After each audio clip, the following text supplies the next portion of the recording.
Bonjour. Nous continuons donc aujourd'hui ce cours sur le rêve. Ah, bon, il me manque encore une minute, mais sur le rêve de J.N. Ce sera malheureusement le second cours qui est consacré. Nous passerons à autre chose la prochaine fois. C'est un texte très riche et j'aurais voulu y passer plus de temps, mais dans l'économie de ce cours, je ne pouvais pas aller plus loin. Donc vous vous souvenez de cet étonnant rêve de J.N., qui est étonnant, mais pas exceptionnel dans la littérature onirique de l'époque. Nous avons vu que il était très bref, il tenait en une ligne pratiquement, et dans ce rêve, il mettait en scène 2 des 3 trésors emblématiques du Japon, des Homotsu, l'épée et le joyau. Celui-ci, le joyau, apparaissant sous la forme du sceau divin, Jinji ou Shinji. Ces 2 entités incarnées dans les personnes Te ou Tai, un mot aussi très riche sur lequel il a joué, comme vous vous en souvenez. Donc, ils sont incarnés dans les personnes de l'empereur et de l'impératrice, Saigo, et ces 2 entités s'accouplent sans qu'il y ait souillure charnelle chez l'un ni l'autre, n'est-ce pas ? Car l'impératrice est présentée comme une femme de jade, Gyokunyo, en pureté de nature propre, un terme bouddhique, Jisho Shoujo. Tel est l'essentiel du rêve. Tout le reste du texte de J.N. consiste en sa réflexion et son exégèse de cette vision. Et la première interprétation qu'il en donne est d'ordre rituel et ésotérique, qui va rester d'ailleurs tout au long de cette interprétation. Utilisant la lecture explicative japonaise Shirushi, des 2 caractères chinois pour so, qui sont utilisés dans le texte, c'est pas J, le J de Shinji ou de Jinji, et in, que vous connaissez plus évidemment dans ce sens, il comprend l'union de l'empereur et de l'impératrice comme la complétion, shōju, encore un terme bouddhique, n'est-ce pas, du sceau du roi de Sapiens, Achala, Fudo-myo, dont je vous donne ici une image célèbre. Elle est un peu écrasée, j'en suis désolé. Donc, lequel est divisé, ce sceau de Sapiens, cette mudra, donc en sanskrit, est divisé en sabre, to, katana, n'est-ce pas, et en fourreau, sho, saya. Chaque terme définissant la position des doigts des deux mains qui forment le sceau. En réalité, donc, voici le sceau auquel il sera fait allusion plusieurs fois, le sceau du point de Sapiens, qui est le sceau de Fudo-myo, pardon. Et je vous donne ici un sceau qui est plus tardif, mais dont la décomposition, comme vous le voyez, il est analysé en dessous et nous donne bien la décomposition en katana et en saya, n'est-ce pas ? En tout cas, le terme saya figure ici et on voit bien que c'est la main qui figure, c'est la main qui englobe les 2 doigts qui forme le fourreau. Pardon. La phrase de conclusion de cette première interprétation, le vénérable Fudo, l'immuable, n'est-ce pas, doit être tenu pour l'objet de vénération principale du roi, c'est-à-dire de l'empereur. Donc, c'est ce qui semble impliquer que l'empereur du Japon, doit considérer Fudo-myo comme sa divinité de prédilection. Mais la réflexion de J.N. se poursuit, et avec elle des identifications de plus en plus audacieuses. Et dans ces identifications, ceux qui suivent le séminaire s'en souviennent peut-être, nous avons remarqué l'usage fréquent de Sunawachi, qui montre l'identification transcendantale, si j'ose dire, de deux dimensions, c'est-à-dire la dimension de la vérité vulgaire et de la dimension de la vérité authentique. Zoku et Shin. Ce sont des termes qui interviendront à la fin, à l'extrême fin de ce texte, et que nous ne pourrons pas voir, mais Ils sont là, je peux vous le dire, donc on voit très bien que cette dynamique du Sunawachi n'est pas une imagination, un figment de mon imagination, n'est-ce pas? Ça existe bien, il est dans l'identification des deux dimensions.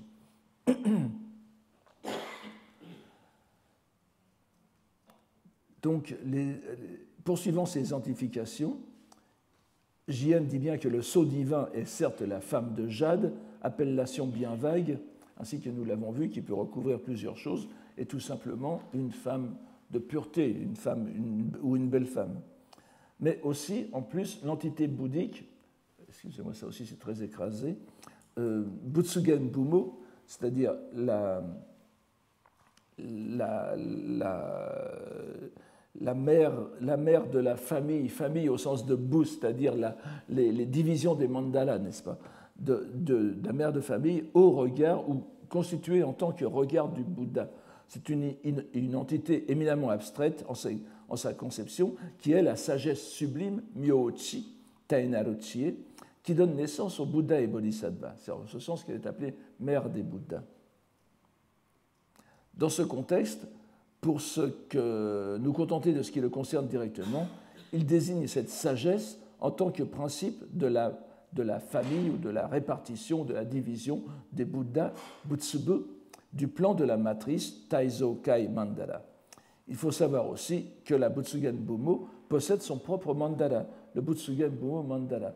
Alors je vous donne ici une célèbre reproduction des deux mandalas qui sont le cœur caché de la réflexion de Jien, n'est-ce pas, les deux mandalas. Celui de gauche, c'est le Kongo Kai Mandala, c'est-à-dire le mandala du plan de diamant, avec les deux ont pour objet, sont centrés sur Dainichi Nyorai, sur le Bouddha Mahavairochana, Dainichi Nyorai, mais dans le Kongo Kai Mandala, le mandala du plan de diamant, celui qui est à gauche sur cette illustration, vous voyez que Dainichi Nyorai est tout à fait en haut du mandala, alors que dans le Taizo Kai Mandala, le mandala du plan de la matrice, qui est celui de droite, Dainichi Nyorai figure au centre du mandala. Ce sont donc deux mandalas qui expriment deux émanations différentes, deux organisations différentes du dharma et du dharma à la fois en tant que loi bouddhique et comme loi cosmique. Et puisque chacune des entités définies par Jien va appartenir pour l'une au plan de la matrice, pour l'autre au plan du diamant, c'est leur unité qui compte, c'est-à-dire les Ryobu Mandala, c'est ce qu'on appelle les Ryobu Mandala, les deux mandalas sont réunis dans la personne de l'empereur, dans ce monde phénoménal. Donc, après avoir identifié en cette dimension sublime l'entité féminine de son rêve, la masculine coule, pour ainsi dire, de source. Mais nous remarquons qu'alors que Jien l'avait appelé au tout début du texte roi du pays, Kokuo, il passe cette fois à l'appellation de Konrin-jo. Alors ici, c'est encore c'est Konrin-jo, n'est-ce pas, où le saint roi de l'orbe d'or, le plus élevé des 4 sortes de rois de l'orbe, les Shirin-no. Nous pouvons considérer ici que le terme est synonyme de Tenrin-shō. Jien joue sur cette ambiguïté d'appellation, n'est-ce pas? Le Tenrin-shō, c'est-à-dire le saint roi qui fait tourner la roue, c'est-à-dire l'orbe du monde, n'est-ce pas? Et c'est le souverain cosmique. Donc le souverain universel, n'est-ce pas? Je vous ai déjà dit, nous l'avons vu plusieurs fois au cours du séminaire, donc c'était l'une des deux possibilités qu'avait Shakyamuni dans sa vie, n'est-ce pas, devenir grand saint ou bien empereur du monde. Et il a choisi évidemment la sainteté. Et on voit qu'ici, c'est une appellation chez Jien, les deux appellations se recoupent. Le Kokuo, donc qu'on en appellera aussi Teo, l'empereur, est synonyme de ce Konrin-shō, avec toutes les appellations possibles toutes les variations que l'on peut faire sur cette appellation. Vous voyez qu'il est aussi appelé Ichiji Kinrin, c'est-à-dire sous-entendu le roi, le souverain de l'orbe d'or, de la roue d'or, représenté, symbolisé par un seul caractère, une seule lettre, et c'est un terme sanskrit d'ailleurs, qui n'est pas une invention chinoise, Ekakshara Ushnisha Chakra. Son nom sanskrit rappelle que c'est la roue, l'orbe, qui est sur le sinciput, la partie antérieure du crâne, si je comprends bien, n'est-ce pas, par opposition à l'occiput, et qui est donc personnalisé aussi sous le nom de Bucho, c'est-à-dire le sinciput de Bouddha, c'est le deuxième terme qui est ici, et qui est aussi une représentation personnifiée. Donc, alors que Butsugen Bumo, la mère des Bouddhas, si vous voulez, est une entité relevant du mandala du plan de la matrice, donc du Taizokai, Ichiji Kinrin est l'une des personnifications du sinciput de Bouddha, qui représente sous forme de Bouddha la sagesse des éveillés dans l'autre mandala. Et celui du plan dans l'autre mandala, c'est-à-dire c'est l'équivalent en quelque sorte de Butsugen Bumo, mais dans le Kongokai mandala. C'est pourquoi Jien l'appelle aussitôt après Kinrin Bucho, sinciput de Bouddha à l'orbe d'or, en mettant ensemble les deux termes. Il fait ensuite une allusion très claire, mais malheureusement peu compréhensible en son détail, à l'application rituelle des identifications qu'il vient de faire. C'est pour cette raison, dit-il, que sur l'autel où l'on exécute le rite de Butsugen, donc Butsugen Dan, on dépose l'épée de sapience, Chiken. Alors ce n'est pas le Chiken, le point de sapience qu'on a vu tout à l'heure, mais c'est Chiken Chino Tsurugi. Et que dans les 8 rayons de la roue, on fait passer l'épée et on la retire à 8 reprises.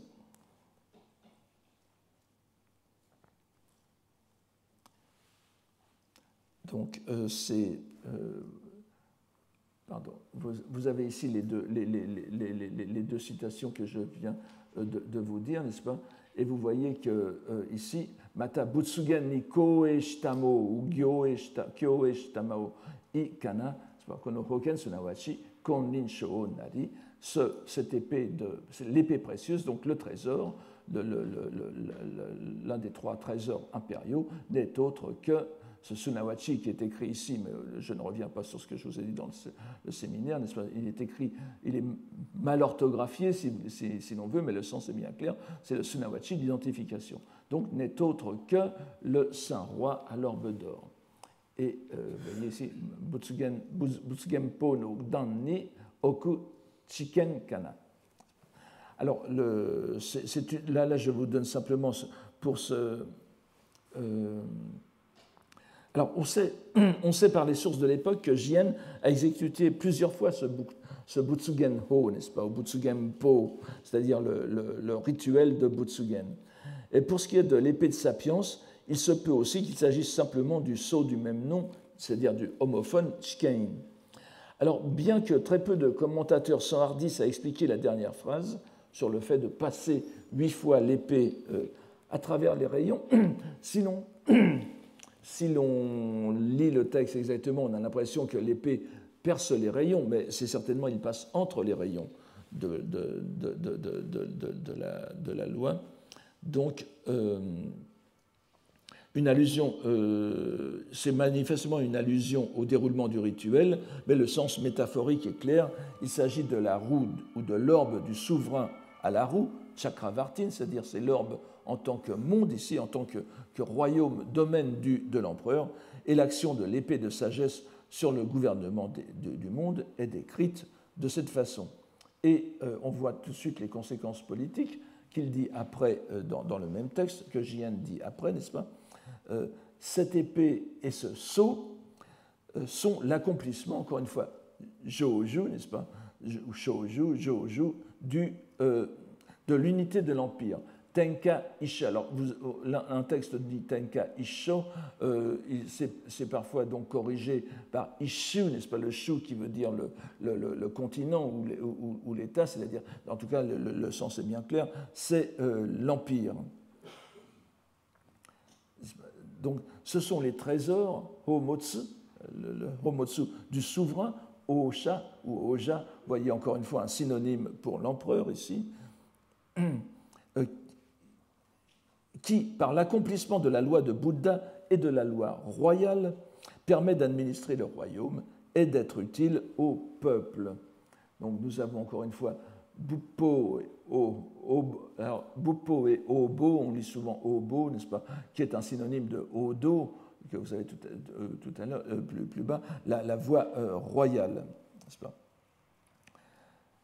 On se souviendra de la phrase de Jien que nous avions citée lors du premier cours, par lequel il affirmait que la voie de la poésie, comme la voie de Bouddha, avait aussi pour effet d'administrer le royaume.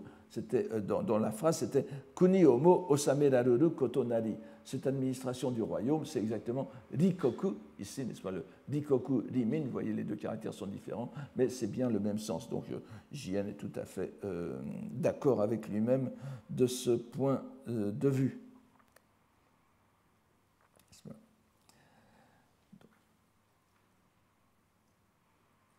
Je crois que nous avons fait allusion par ailleurs, nous y reviendrons tout à l'heure, à cette protection des dieux, enfin, sur laquelle nous reviendrons, donc gardez cette citation en tête. Tout le monde se sera aperçu d'une absence remarquable dans ces premières lignes, où, il est vrai, le nombre des joyaux n'est pas précisé. On parle de Homotsu, on ne dit pas les trois, n'est-ce pas, Sampo Motsu, on ne dit que simplement les joyaux. Mais enfin, comme vous, on ne peut passer facilement à côté du miroir, si j'ose dire, et Jien y arrive enfin. Il le désigne tout d'abord par une appellation courante, que vous voyez dans la citation du bas, n'est-ce pas, Naishi Dokoro.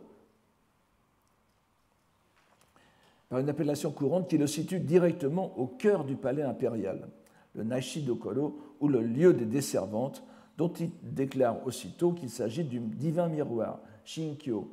Vous voyez que Naishi Dokoro est simplement le nom d'un lieu, mais par cette appellation de lieu désigne par euphémisme en quelque sorte le miroir sacré Shinkyo, le miroir saint, le divin miroir. Si Jien a réservé son apparition jusqu'ici, c'est qu'il lui accorde bien évidemment une place spéciale dans l'économie de son exégèse politico-religieuse.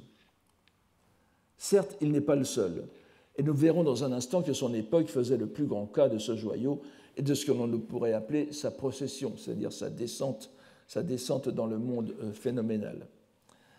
Mais avant de poursuivre avec l'exégèse de Jien, faisons un bref retour en arrière sur notre cours, mais en réalité c'est un petit saut à une génération plus tard à peu près, sur un passage du Senjusho. Vous vous souvenez donc le Senjusho sur lequel nous avons travaillé l'an dernier. Bien que postérieur à Jien, le Senjusho, le florilège, n'est-ce pas, les extraits d'un florilège ou le commentaire d'un florilège, si l'on veut,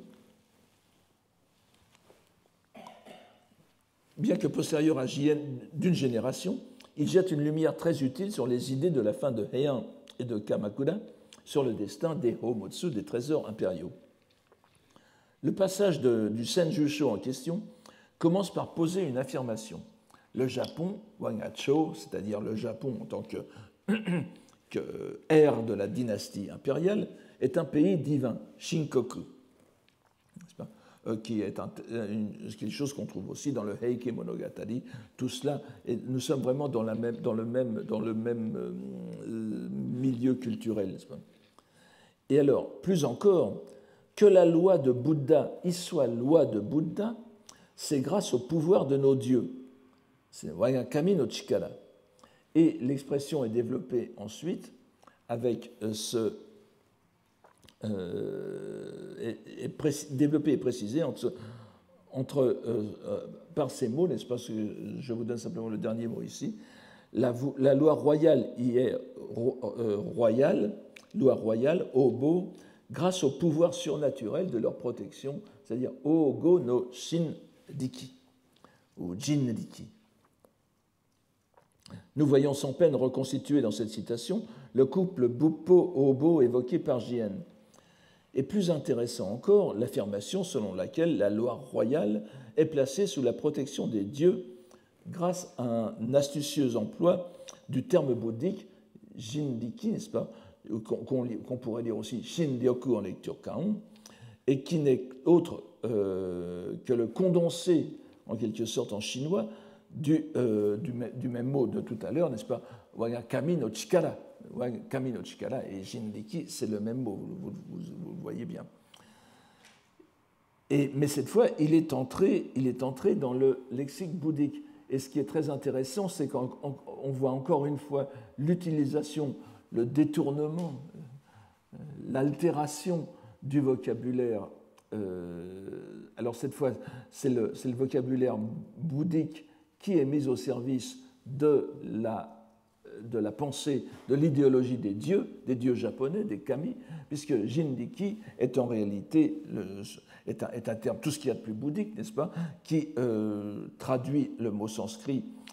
C'est par on parle souvent de Jinzu, n'est-ce pas, c'est-à-dire kami et tsu jiru, n'est-ce pas, et ryoku. Donc Jinzu Diki, qui traduit, et on parle aussi parfois de Rokutsu, n'est-ce pas, ou Rokutsu, Rokuzu, les dix passages, littéralement, les dix maîtrises plutôt, les 6 maîtrises plutôt, et le Rokujinzu, les 6 maîtrises surnaturelles au sens de Jin, n'est-ce pas, ce sont les super pouvoirs des héros de bande dessinée, qui traduit le sanskrit Abhijna, tout simplement. Donc, en sanskrit, il n'y a absolument rien de abhi, voulant dire quelque chose comme au-dessus, les surpouvoirs, les pouvoirs qui sont au-dessus de la moyenne, pas forcément divins. Et de toute façon, ils ne sont pas divins pour le bouddhisme, puisque le Bouddha n'est pas un dieu. Les pouvoirs qu'il a acquis, il les a acquis parce qu'il a maîtrisé l'ordre des choses, n'est-ce pas? Donc, on a mis ici, dans cet habile détournement, Jindiki au sens de Jinzu Diki, et puis ensuite on le lit en japonais Kami no Chikara, et vous voyez qu'on passe du bouddhisme au shintoïsme, si j'ose dire, au shinto, tout à fait naturellement. Donc vous voyez que le pouvoir des kami qui protègent la loi bouddhique, et d'ailleurs le terme protégé, Ogo, c'est aussi un terme tout à fait, tout ce qu'il y a de plus bouddhique, n'est-ce pas? Ogo veut dire littéralement protéger en réponse à la demande qu'on en fait, c'est-à-dire c'est la protection des Bouddhas et des Bodhisattvas qui est accordée aux êtres par les kigan, n'est-ce pas, les prières que l'on fait à ces entités. Donc vous voyez que c'est en quelque sorte, c'est en utilisant l'idéologie bouddhique que l'on dit que les kami protègent le Bouddha. Donc le pouvoir qui est donné aux kami est d'origine bouddhique, et ce pouvoir est retransféré au bouddhisme puisqu'il les protège au Japon. Donc c'est ainsi que le Fils du ciel, qui est aussi un terme que l'on retrouve ici, n'est-ce pas?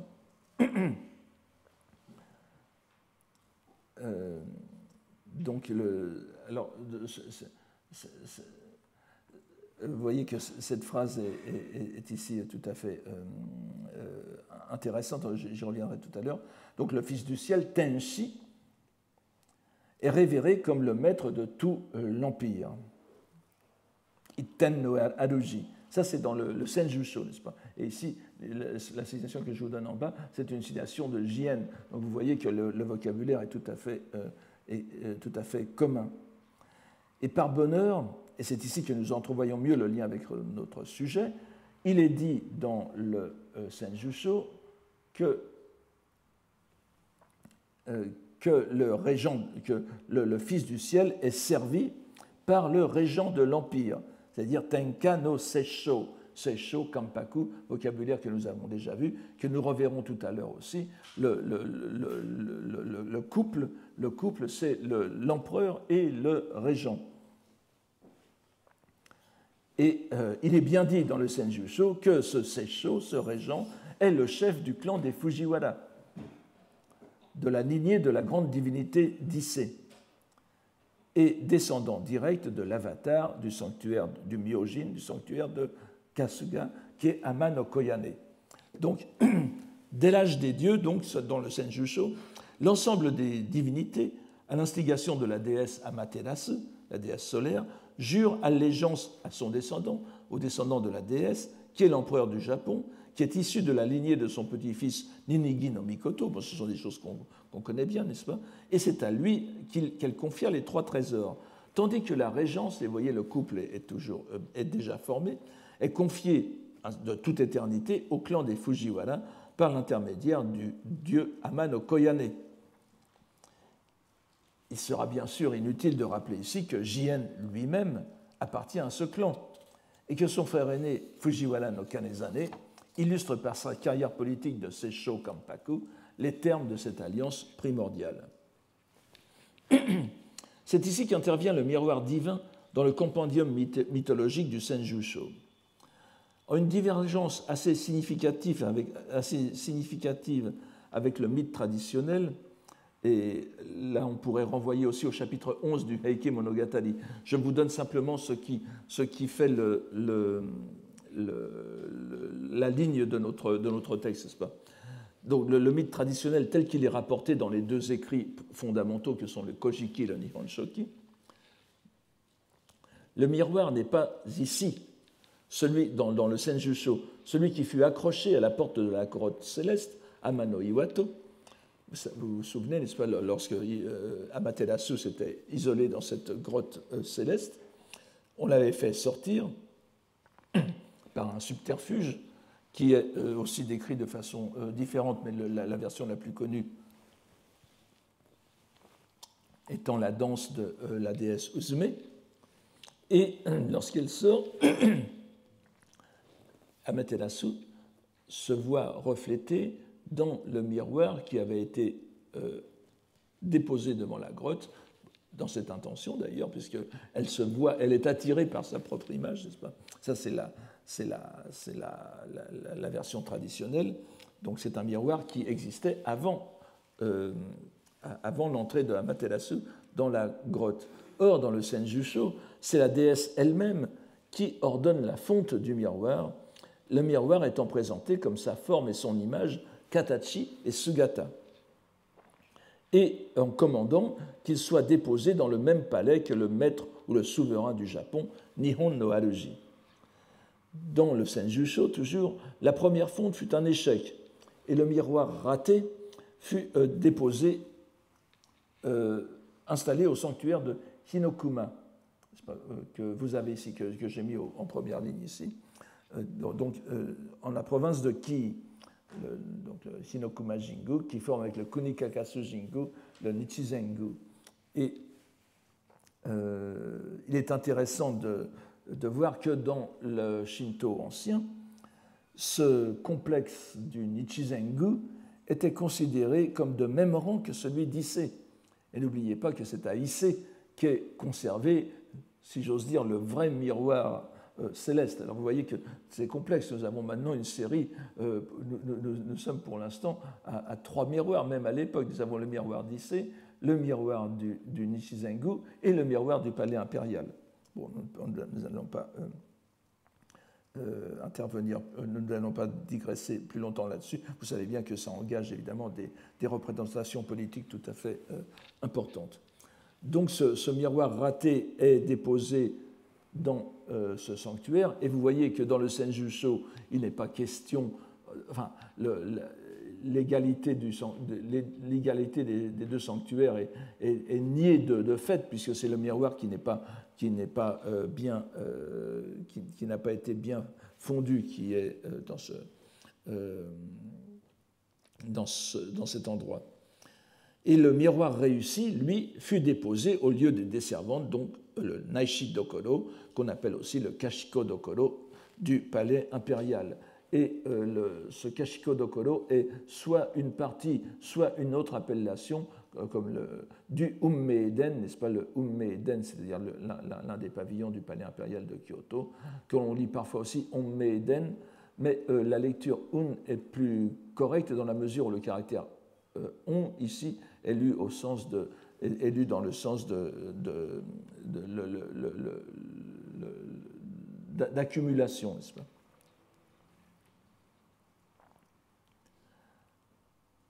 Alors ensuite, le Senjusho décrit par le menu les péripéties du miroir, échappant plusieurs fois aux incendies et réaffirmant son pouvoir à chaque fois grâce à des miracles. Il est curieux que dans le Senjusho, nulle mention ne soit faite de l'épisode majeur auquel JN va bientôt faire allusion, mais il valait la peine de rappeler ce passage pour mieux comprendre le rôle que joue le miroir dans le symbolisme politique que JN partage sans aucun doute lui aussi. Donc c'est une espèce de garantie de la loi bouddhique et des divinités shinto sur la loi bouddhique. Alors, lisons plutôt ce qu'il en dit, JN. Alors, cette fois, nous retournons à JN, de façon assez surprenante. Ce que l'on appelle le Naishi Dokoro, ou encore le divin miroir, Shinkyo, est l'empereur Tenshi, qui naît, Umareshime Tamao, du sein de ces deux entités, Ryoshu no Uchini, c'est-à-dire les deux entités que sont l'épée et le sceau. Il est l'auguste personne, Onte, encore une fois, de la grande divinité Amaterasu. Donc cette fois, c'est le miroir, et en même temps, le miroir est la personnification de Amaterasu, mais on voit en même temps que le rejeton du miroir, l'émanation du miroir, c'est l'empereur lui-même. Vous voyez qu'ici, l'identification est faite avec les deux, en réalité, Amaterasu et l'empereur. Cette affirmation est surprenante en ce qu'elle semble inverser l'ordre de la révélation initiale, la révélation du rêve, n'est-ce pas, et des conclusions qu'en tire JN. Nous partons bel et bien dans le rêve de l'union de l'empereur et de l'impératrice, l'un étant l'épée, l'autre le sceau. Comment à présent l'empereur peut-il être tenu pour l'incarnation du miroir en même temps que de la déesse Amaterasu? Il y a bien évidemment un télescopage entre ce que j'appellerais la raison mythologique et la raison théo-bouddhologique. La première relatant les événements ou les mythologoumènes transmis depuis l'aube de l'histoire japonaise, la seconde se livrant à son activité fondamentale, qui est de rapporter les entités du monde phénoménal à leur dimension réelle, les deux vérités, n'est-ce pas, Zokutai et Shintai. Et donc, comme je vous l'ai dit tout à l'heure, cette coïncidence des deux dimensions est réalisée par la locution Sunawachi qui apparaît la dernière. Kore Sunawachi Amaterasu o Mikoto Daishin no Onte Nari. Ce Sunawachi, c'est l'unification, l'identification des deux niveaux. Et dans ce cas-là, évidemment, la chronologie phénoménale qu'il a vue dans le rêve n'est plus qu'une indication. La vérité est ailleurs, comme on disait dans X-Files. Donc, partie des personnes impériales qui lui sont apparues en rêve, donc, sa première réflexion, alors qu'il était, vous vous en souvenez, il était encore à la limite entre le rêve et l'éveil, l'a mené à l'identification avec l'épée et le sceau, le roi de l'orbe et Butsugen Bumo, ces deux entités appartenant respectivement au mandala du plan de diamant et au mandala du plan de matrice. Une fois placé dans cette dimension, donc, il est normal de redescendre en quelque sorte de la dimension supérieure à la phénoménale. Le miroir est ici décrit comme procédant de l'épée et du joyau au mépris de la mythologie, n'est-ce pas? Parce que nous avons vu que dans les textes anciens, le miroir et le joyau figuraient déjà dans l'épisode de la grotte céleste. Quant à l'épée, l'épée vient d'un tout autre endroit, comme vous le savez, puisqu'elle provient de la queue du grand serpent Yamato no Orochi, qui a été tué par Susanoo no Mikoto.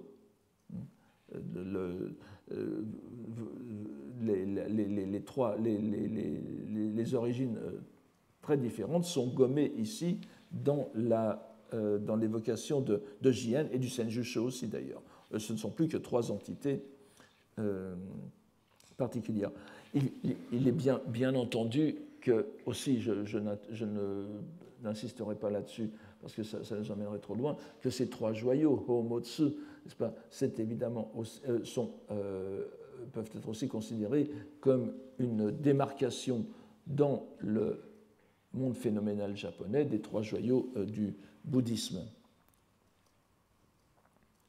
Donc, et cette procession au sens théologique, n'est-ce pas, c'est-à-dire cette émanation, ne peut se valider que dans la perspective doctrinale ésotérique qui imprègne tout le texte.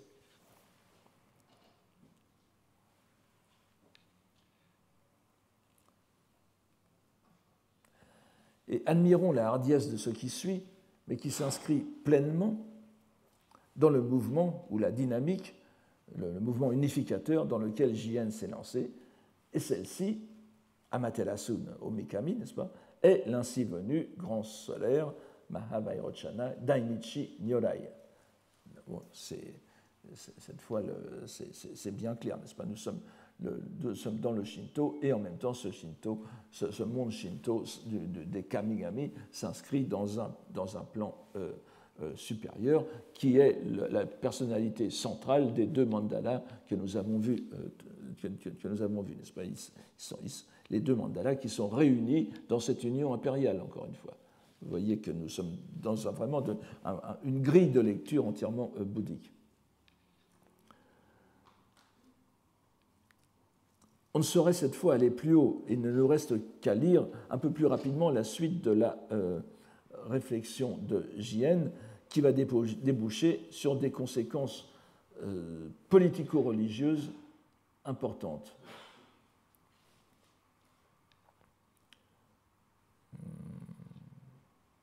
Bon, je ne vous ai pas donné le texte, il était un peu long et compliqué, mais donc je vous le donne ici. L'ainsi venu grand solaire, pour le bienfait des êtres, Risho, n'est-ce pas, Shujo Risurutame, manifeste Genze Shimetamo, Genzuru, n'est-ce pas, Arawasu, la forme, la katachi de Ichiji Kinnin.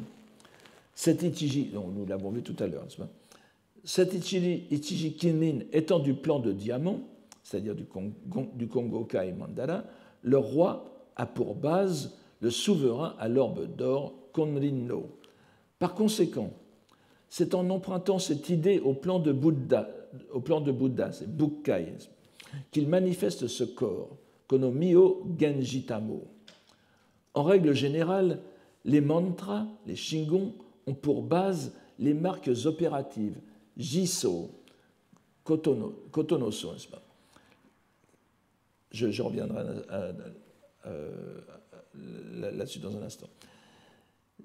Et manifester la voie des profits pour les êtres, Risho no Michi, est la mise en application, Yu Mochi-iru, de tous les enseignements concernant ce monde phénoménal, c'est-à-dire le Seiken. Donc nous voyons ici que, encore une fois par une série de jeux de mots, non seulement Jien dit que le souverain, l'empereur du Japon, est une manifestation du Dainichi Nyorai à travers le Kongokai, le mandala du Kongokai, mais il dit ensuite Kono Gyo Bukkai ni Karite. En empruntant cette idée ou ce sens au plan de Bouddha, c'est en empruntant cette idée au plan de Bouddha qu'il manifeste ce corps. C'est-à-dire que le corps de l'empereur du Japon vient directement ou est émané du plan de Bouddha, Bukkai.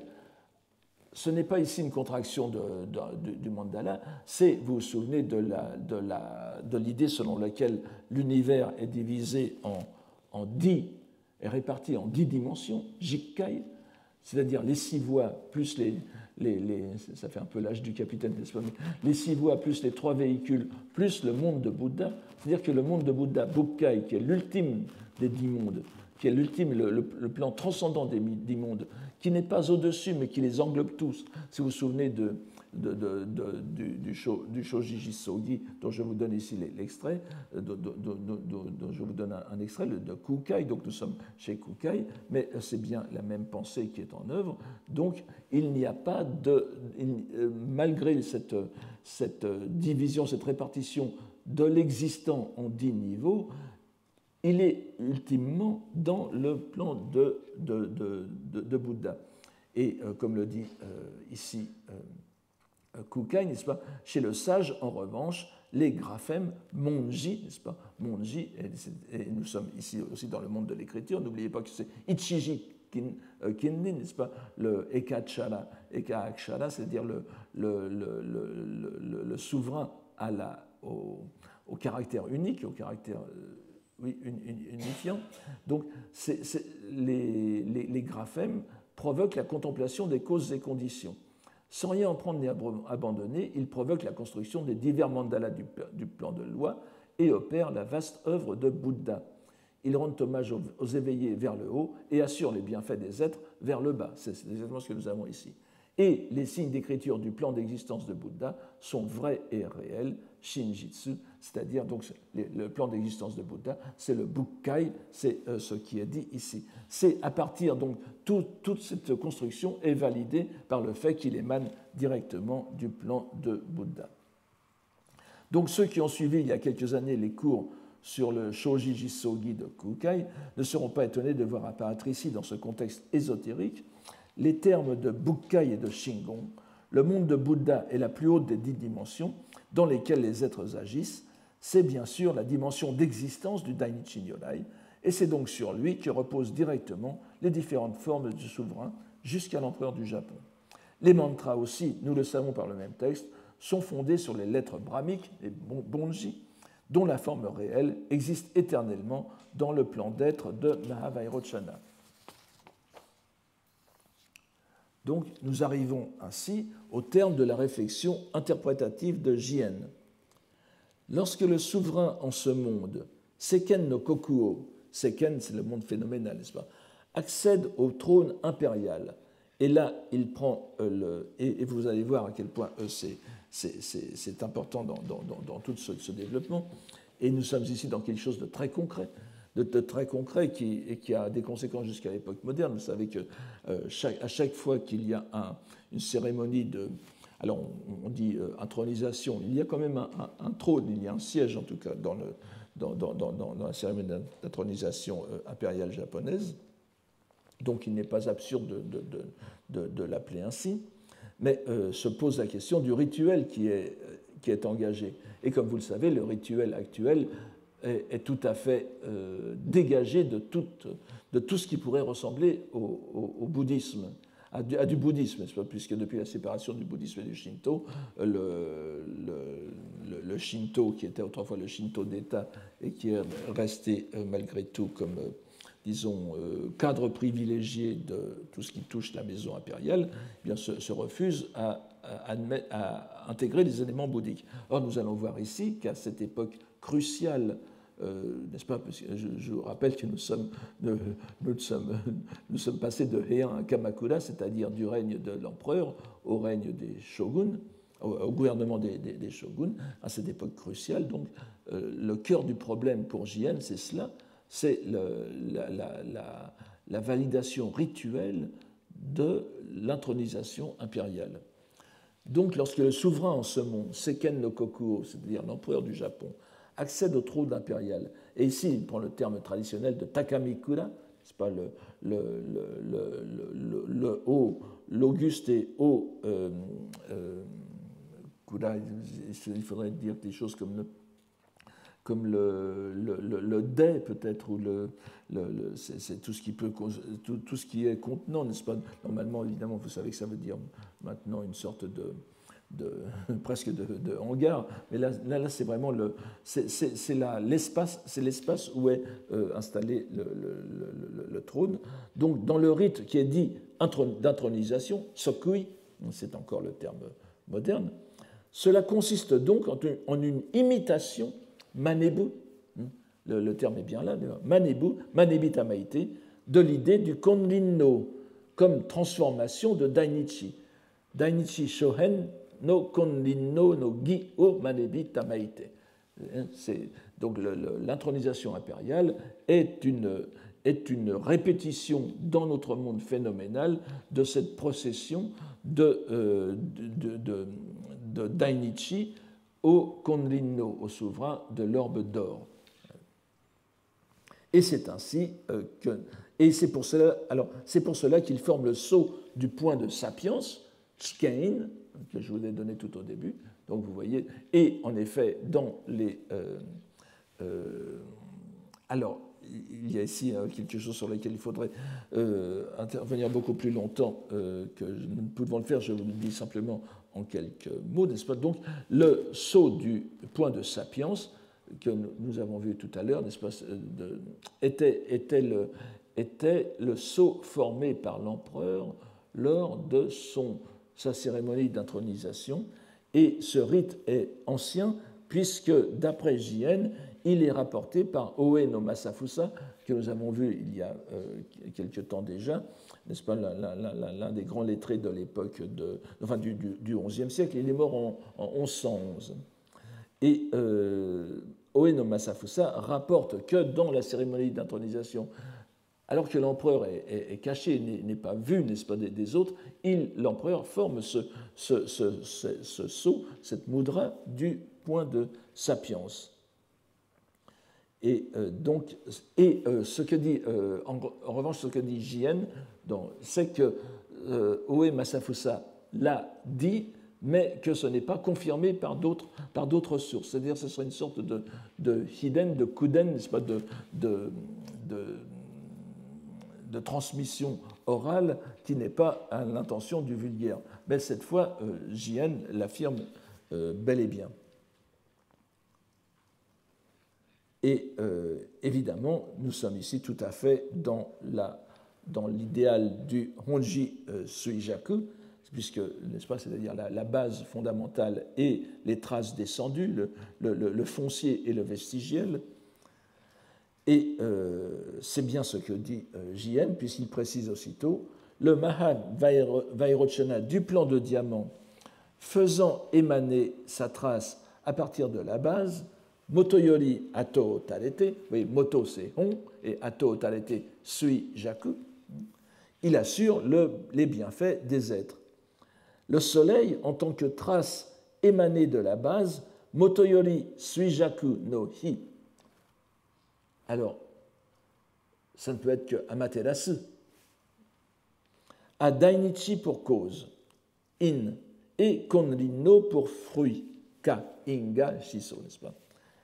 Et l'on peut connaître, en extrapolant à partir de cela, le véhicule supérieur des mantras, Shingon, Sho, Jo.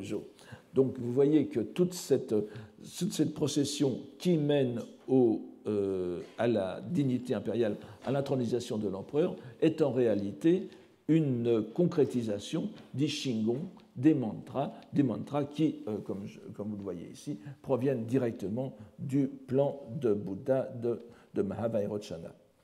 Et Mahavairochana, encore de loi, Hokkai. Il ne faut pas oublier dans cette procession du réel au phénoménal le roi de science, Fudomyo, qui est une forme processive de Dainichi Nyorai, et plus exactement la forme dite de, c'est JN qui le dit, n'est-ce pas, à l'orbe du décret de doctrine, Kyoryo Rinshin. Donc tout cela se tient. Kyoryo Rinshin, c'est l'appellation des entités qui sont destinées à mettre en application l'intention, le décret, ici, Ryo de Mahavairochana, de Dainichi Nyorai, d'enseigner aux êtres. Et la plupart du temps, ces entités sont en aspect funnuso, c'est-à-dire en aspect furieux, n'est-ce pas, en aspect de colère. Et Fudomyo, comme vous le savez, est dans cet aspect, comme nous l'avons vu au début. Donc, l'union de l'épée et du sceau par les personnes impériales interposées représente l'union des deux mandalas, fusion qui produit le miroir divin qui est à son tour l'empereur du Japon. Ainsi, pour Jien, Butsugen, le souverain de l'orbe, Fudo, ces trois vénérables, Sanzon, assurent la complétion du statut royal, Oio Jojusu, ou Shojusu, n'est-ce pas? C'est O no Kurayo Jojusite, et la complétion du royaume. C'est cette procession cette procession qui viennent tous de Dainichi Nyōdai, je vous le répète, qui forme le royaume japonais.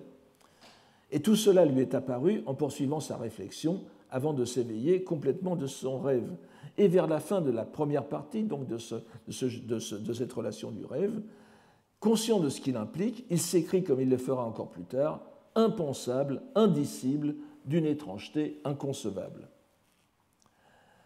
Mais le destin du texte ne s'arrête pas là. Une seconde partie, datée de l'année suivante, c'est-à-dire 1204, commence par répéter l'émotion de Jien. Elle commence par Fukasetsu no Kanetsu, n'est-ce pas? Une émotion, une liesse, une extase indicible. Et il nous annonce qu'il s'en alla le soumettre au sublime regard éreint de l'empereur retiré, Jō, c'est-à-dire Gotoba no In. Et la réaction est très intéressante. Vous voyez quand même que ça ne manque pas d'une certaine audace d'aller dire à l'empereur qu'il a rêvé, qu'il le voyait en rêve faisant l'amour avec l'impératrice, n'est-ce pas? Mais celui-ci, en ayant pris connaissance donc de ce rêve, manifestement il est très intéressé, et il ordonna au régent d'aller chercher, c'est-à-dire Seisho, vous savez que Gotoba no In étant empereur retiré, ce n'est plus lui qui gouverne nominalement, puis d'autant moins maintenant que nous sommes, ne l'oubliez pas, nous sommes sous le shogunat, n'est-ce pas, de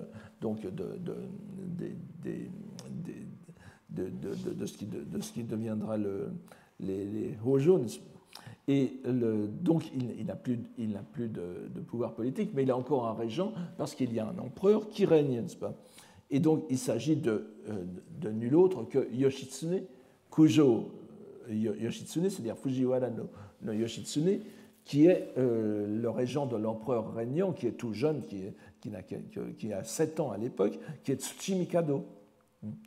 Et évidemment, vous vous souvenez de Yoshitsune, qui est un des grands poètes de l'époque. Il était l'un des membres importants du cercle poétique autour de Gotoba no In, ceux qui ont fait le Shinkokin Wakashu, le nouveau Kokinshu.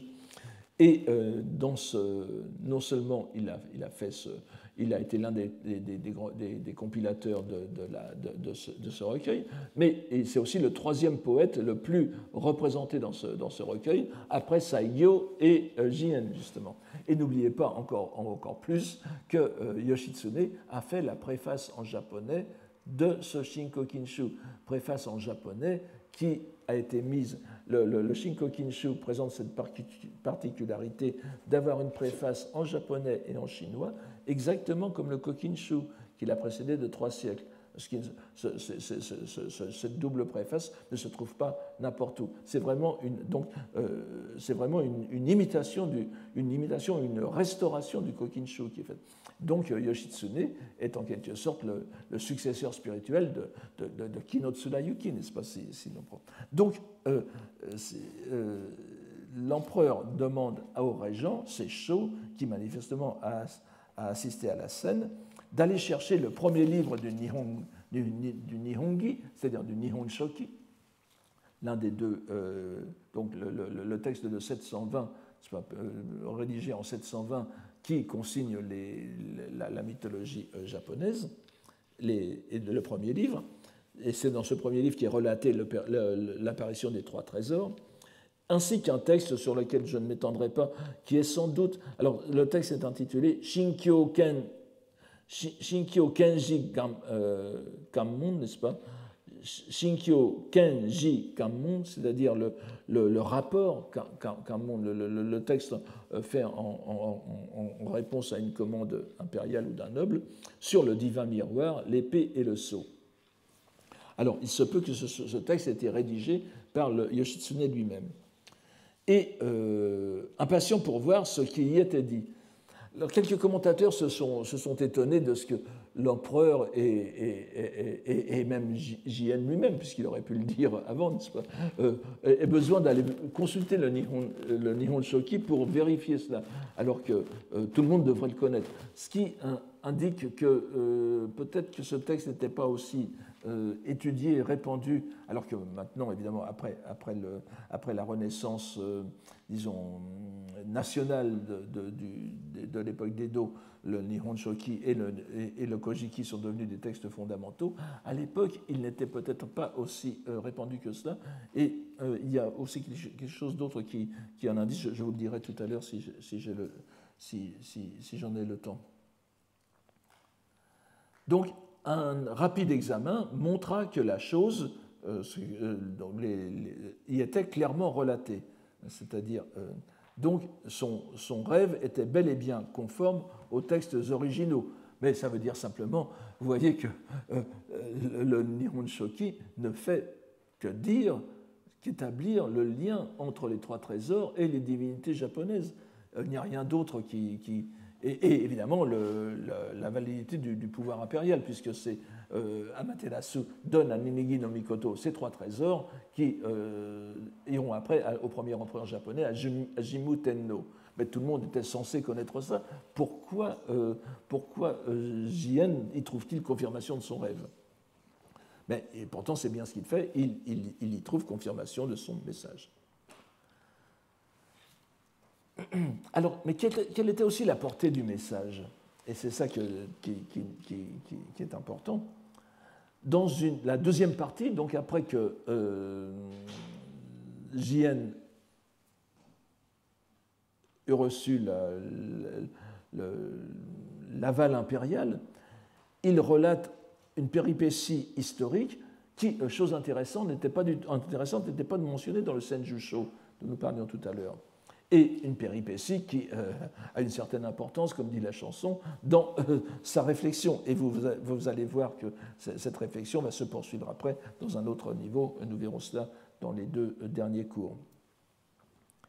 Car lors de la guerre civile des ères Jisho et Jue, alors là je crois que voilà, malheureusement c'est un peu...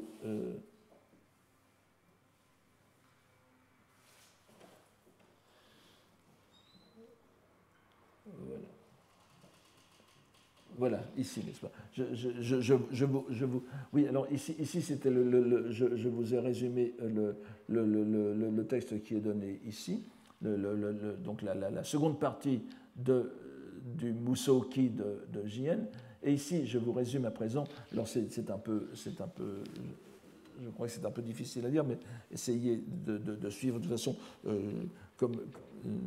Je reviendrai sur le style brièvement, mais donc, lors de la guerre civile des ères Jisho et Jue, c'est-à-dire entre 1180 et 1186, nous dit Jien, alors que le jeune empereur Antoku, le fils de Takakura, donc l'empereur qui est mort à 7 ans, dans les circonstances qui vont être décrites ici, naviguait sur la mer de l'Ouest, Saikai. Bon, je n'insiste pas ici.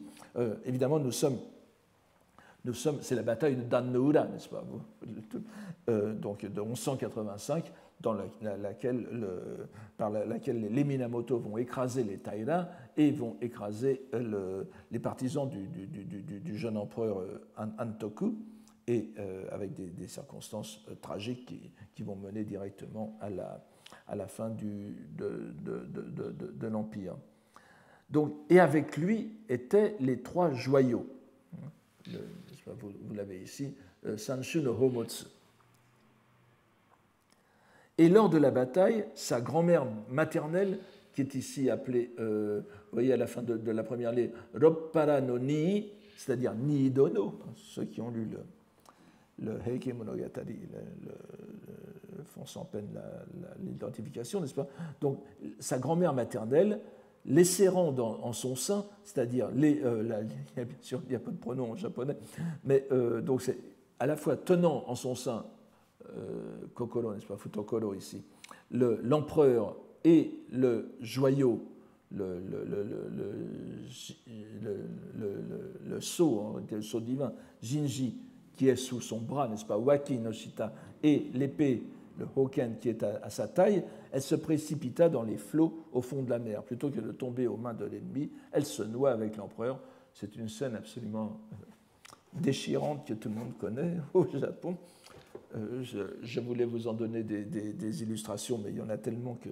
mais enfin, vous pouvez chercher sur l'Internet, n'est-ce pas?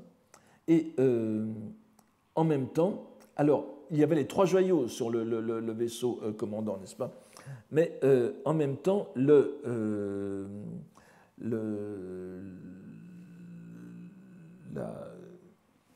miroir, n'est-ce pas? Alors donc, Niidono, la grand-mère maternelle de l'empereur, a seulement l'épée et le sceau, et une autre suivante de l'empereur, c'est la Dainagon no Sukedono, n'est-ce pas? Elle a voulu se noyer avec le miroir, mais elle fut récupérée par les Minamoto.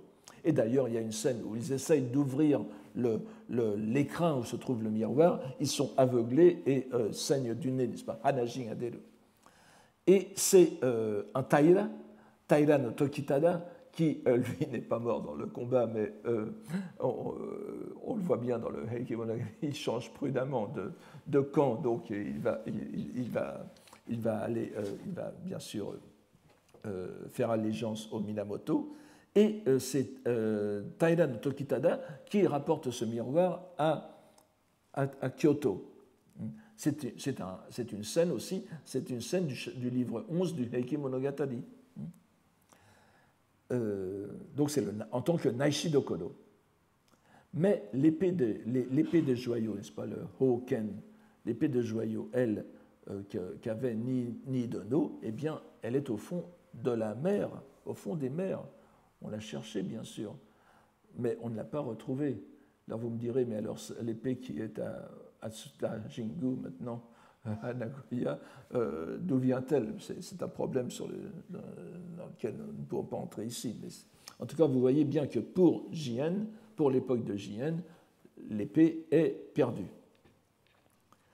Et par ailleurs, le coffret contenant le sceau divin, Jinji Bako, ou Jinji Kyo, refait surface.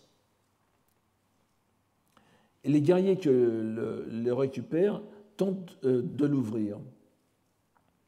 Mais bon, Jien, comme vous le voyez, ne continue pas la narration dans ces termes. Il revient à un autre épisode qui est très intéressant. Les guerriers ne l'ont pas ouvert, mais quelqu'un l'avait ouvert, cet écrin en quelque sorte, une fille du noble retiré Tadaaki. Tadaaki qui est un Fujiwara qui fut capturé à Dan-no-ura avec Tokitada et dont la fille était aussi dame de cour de Antoku. Et alors c'était probablement au temps où elle était à la cour de Antoku. Elle était d'ailleurs servante, n'est-ce pas, Naishi Dokoro, et elle eut l'occasion de jeter un bref coup d'œil dans l'écrin du joyau. Alors là, c'est très intéressant parce que vous voyez que le joyau, enfin, d'après la description qui est ici, le joyau n'est pas un joyau, mais c'est une série de joyaux.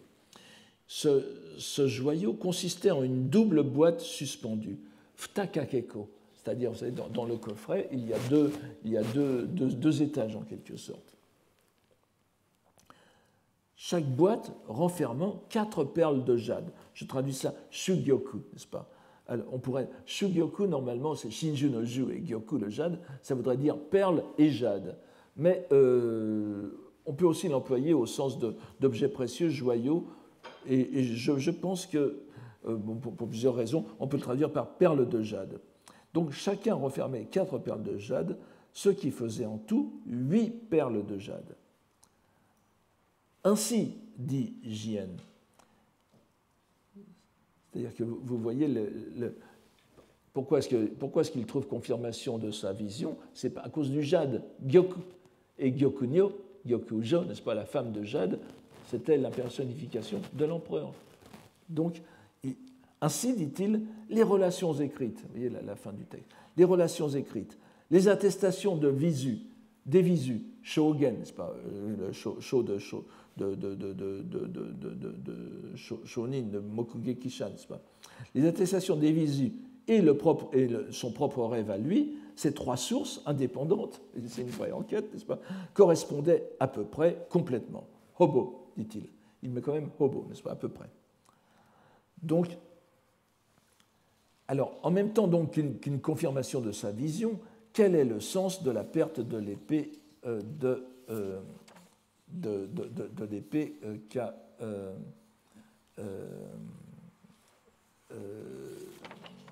Jien? Bien, on va le voir tout à l'heure. Et il termine encore ici cette partie par des exclamations d'admiration extraordinaires et inconcevables. Gongo do-dan, les paroles n'ont plus qu'à s'interrompre, la voix du langage est interrompue, entre parenthèses, bien sûr, vous l'avez reconnu, c'est une locution japonaise tout à fait courante encore maintenant, mais elle vient directement du makashikan, du chinois Chigi, n'est-ce pas, donc du fondateur du Tendai. Il y a ensuite un dernier passage, le troisième et dernier passage, qui est daté de la troisième année de Jogen, c'est-à-dire de 1209. Vous voyez que nous sommes donc, la vision date de 1203, et nous n'en verrons que quelques extraits. Jien nous dit d'abord, alors je ne vais pas, malheureusement, nous n'avons pas le temps de parler de cela, mais... Alors, ça par contre, voilà, vous avez trouvé. Alors, Jien nous dit d'abord qu'il a poursuivi ses réflexions. Cela fait donc 5 ans qu'il rumine le sens de ce rêve. C'est très important pour lui. Et il nous en répète ses conclusions. L'ainsi venu grand solaire, Dainichi Nyorai, se manifeste en 2 corps, comme souverain à l'orbe d'or et comme le roi de Sapiens Achala. Et en tant que Kondinno, le souverain à l'orbe d'or, il est l'ensemble des corps royaux correspondant à chaque règne. Ça, c'est très intéressant. Toji, alors ici, ça ne veut pas dire à l'époque, mais c'est à chaque époque correspondante, n'est-ce pas? Toji no Issai no Kokuo no Mi Nari. En tant que Fudomyo, il est le cœur, Shin, Kokoro, des rituels d'apaisement de l'état, Kokka Anshin no Ho no Kokoro Nari. Il est en même temps intendant, c'est le caractère Jin, Daijin, n'est-ce pas, préposé aux nuits du palais impérial. Et cumulant l'idée représentée par le sceau du sabre et du fourreau, il garde avec révérence le Seigneur, le jour comme la nuit. Donc, Fudomyo est le gardien perpétuel dans ce sceau, à la fois par le sceau du point de sapiens qu'il fait, il est le gardien perpétuel de l'empereur, quel qu'il soit. Et nous retrouvons ensuite la logique d'unification et d'intégration qui caractérise le Tendai ésotérique comme ésotérique. Ainsi, du sein du Dainichi des 2 mandalas, Ryobu Mandala, que ce soit le miroir divin, que ce soit le sceau divin, que ce soit l'épée précieuse, que ce soit l'empereur, que ce soit l'impératrice, ces diverses entités en naissent toutes comme corps expédientiels, Hoben-jin, n'est-ce pas, Hoben no Mi, c'est-à-dire des corps donc vous voyez que les 3 joyaux sont des Hoben, des expédients salvifiques, pour l'administration du royaume et le bénéfice du peuple et des êtres. Selon la grandeur et la décadence du temps, Jiun no Kohai, c'est vers la fin, n'est-ce pas, les facultés des souverains, les Kiryo, n'est-ce pas, vous voyez Kengu no Kiryo, n'est-ce pas. Les facultés des souverains peuvent être sages ou sottes. Les reines peuvent être bonnes ou mauvaises, nobles ou viles en leur manifestation. Et tout cela est dans l'ordre des choses. Honi. Il faut y réfléchir profondément. Alors la fin du passage reprendra la hantise de la fin de la loi. Bien triste est la période finale. Matsdai, Kanashi Kana. et nous retrouvons la narration du Senjusho où avaient été mentionnés les incendies qui avaient frappé le palais, mais dont le miroir était resté indemne dans le Senjusho. Jien nous dit qu'il y en eut 3. Il y en a 2 décrits dans le Senjusho. Du premier, le miroir s'échappa en volant et se retrouva dans les branches d'un arbre. Dans le second, il fut retrouvé dans les cendres, mais intact. Mais il fut fondu dans le troisième. Donc le miroir, ici, a disparu. Et vous voyez qu'il n'est fait nulle part allusion au miroir d'Issée. Là aussi. Bon, donc seul subsiste l'écrin du sceau, certes digne de respect, mais on ne l'a plus ouvert. Il dit, on ne l'a plus ouvert. Alors, est-ce que c'est une façon prudente de douter de ce qu'il y a dedans? Plus personne n'a ouvert l'écrin. Est-ce que les joyaux y sont encore? Et l'épée, quant à elle, il est bien, il le dit clairement, il le dit plusieurs fois, elle gît au fond des mers. La conséquence de tout cela est que les guerriers, les Bushi Taishogun, dirigent le Japon, vous voyez la conséquence politique, et qu'ils nomment à présent les administrateurs domaniaux, Jito. On est vraiment dans la politique et l'administration, dans toutes les provinces, sans plus considérer l'autorité de l'empereur. Depuis que l'épée est au fond de la mer, la vertu politique est conférée aux généraux. S'il y avait un sage en cette génération, il comprendrait la situation et réfléchirait à l'essor et à la décadence. Quelle tristesse! Et la dernière phrase, mais susciter l'intelligence de ces choses ne fait que pénétrer dans l'océan du trésor de la doctrine occulte de Vairochana, et le terme est Shikashi Birushana Shizo no Kaiju Umi no Naka no Uchi ni Iruru Nomi Nari. Est certes exaltante pour un religieux, mais donne à entendre que la compréhension ne suffit pas et qu'il faudrait agir, mais dans quelles circonstances? Donc nous retrouvons dans quelques cours le fil de ces réflexions de Jien dans un autre cadre littéraire. Mais il nous faut revenir ici très brièvement sur un aspect remarquable de cette troisième partie du texte, aspect découlant directement de sa teneur philologique. Nous avons déjà remarqué le style hybride de ce document, si différent des textes littéraires, poétiques ou discursifs de Jien. Mais il s'inscrit, ce style, dans une tradition bouddhique japonaise bien attestée, qui est celle des écrits bouddhiques de travail. Dans une brève postface, qui est donnée dans la troisième partie du texte, Jien nous dit lui-même qu'il l'a rédigé en grande hâte. Il utilise le terme roseki, vraiment sans faire attention à rien, n'est-ce pas? Sans guère le retoucher. Et il le gardait lui aussi dans un coffret, hako, sans l'intention de montrer à quiconque. C'est quand même oublié qu'il a montré la première partie à l'empereur et au régent, mais il parle de la troisième partie. Cependant, le style éminemment scolastique qui apparaît dans ce texte se trouve mené à un point culminant lorsque dans cette troisième partie, qui constitue l'ultime phase de réflexion sur son rêve, après des considérations générales, il se livre à un exercice tout à fait typique du Tendai. En effet, l'essentiel de cette partie est occupé par un débat qui est souvent décrit par les commentateurs comme un simple dialogue en question-réponse mondo. Cependant, certains éléments m'amènent à dire qu'il ne s'agit pas seulement d'un simple dialogue, peut-être un lointain écho du scalpel adamantin auquel il a été fait allusion dans un cours précédent, le Kongo Beilong, mais bien plutôt d'une véritable esquisse de disputation, de rongi, de débat scolastique, tel que l'école Tendai l'avait formellement développé depuis l'époque de Ryogen ou au Xe siècle. Un débat formel, donc, qui n'est pas une dispute entre écoles opposées ou positions adverses, mais est une méthode pour approfondir une idée, gi, à la lumière de la doctrine, et démontrer qu'il n'y a pas de contradiction entre les deux positions. Nous en voulons tout d'abord pour indice la longueur des questions et des réponses, disproportionnée par comparaison avec un simple mondo. Et comme dans les rongi, la question est nettement plus courte que la réponse. La dispute Tendai typique se déroule en 3 échanges de questions-réponses. Dans cette troisième partie, il n'y en a que 2, avec la dernière réponse considérablement plus longue que la deuxième, conformément au modèle scolastique. Mais la dispute est-elle tronquée pour autant? L'on pourrait facilement considérer que le premier échange, Ichiban, est le début de la première partie, le bref récit du rêve et l'exégèse rapide qu'en fait Jien. Nous aurions alors les 3 échanges, les samban, au complet. Considérer cette troisième partie comme une esquisse de Longhi nous expliquerait aussi l'emploi dans la dernière phrase sur la pénétration dans l'océan du trésor occulte de Vairocana, ce que je viens de vous lire tout à l'heure, la locution e niu, n'est-ce pas? E jite iru ou bien e niu suru. Et c'est le caractère de kai que l'on trouve aussi dans le terme etsu, c'est-à-dire ejite tsujiru, qui est l'intégration des contradictions et qui est le terme essentiel à la fin d'une disputation, puisqu'il désigne la résolution des positions contradictoires de façon à ce qu'elles s'intègrent l'une à l'autre.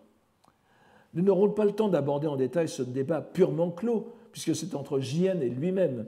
Et c'est un peu à la manière d'un Jika Awase, vous savez, ces concours poétiques qu'un poète fait entre lui-même et lui-même, auquel Saigyo s'était adonné, et dont on a des traces chez JN aussi. Mais nous voyons clairement que ce développement singulier est apporté, pour ainsi dire, naturellement par le style choisi par JN dans sa relation du rêve. La dialectique entre l'occulte et le manifeste qui se déploie dans cet échange, en contraste avec l'école Shingon évoquée par JN, est bien sûr parfaitement cohérente avec la doctrine Tendai. Tout en étant conscient de sa nécessité, JN fait part de son hésitation à aller trop loin dans l'exégèse d'un tel mystère. C'est un regret qu'il nous faut quitter ce texte, peut-être un peu trop spécialisé, avec des implications politiques que JN aura jugé plus prudent de ne pas divulguer après les événements catastrophiques pour Go-Toba, dont je vous ai donné les grandes lignes la dernière fois, mais qui nous offre un aspect remarquable de sa pensée, dans laquelle le politique est enraciné dans un religieux non seulement bouddhique, mais aussi shinto-bouddhique. On voit aussi clairement que la dimension shinto est presque occultée par l'exégèse bouddhique, au point que les trois trésors, et j'espère que vous l'aurez remarqué, ne sont jamais appelés par leur nom originel, c'est-à-dire, n'est-ce pas, le Tsurugi, Magatama et Kagami, n'est-ce pas, le Yata no Kagami, alors il y a plusieurs appellations de Tsurugi, mais jamais ces appellations ne figurent dans aucun des textes que nous avons vus, ni d'ailleurs dans le Heike Monogatari, ni dans le Senjusho. C'est des choses sur lesquelles il faudrait s'interroger. En tout cas, je vous remercie d'avoir suivi avec patience ces deux cours qui sont un peu rudes. La prochaine fois, ce sera beaucoup plus simple, rassurez-vous. Nous retournerons à la poésie. Voilà, je vous remercie pour aujourd'hui.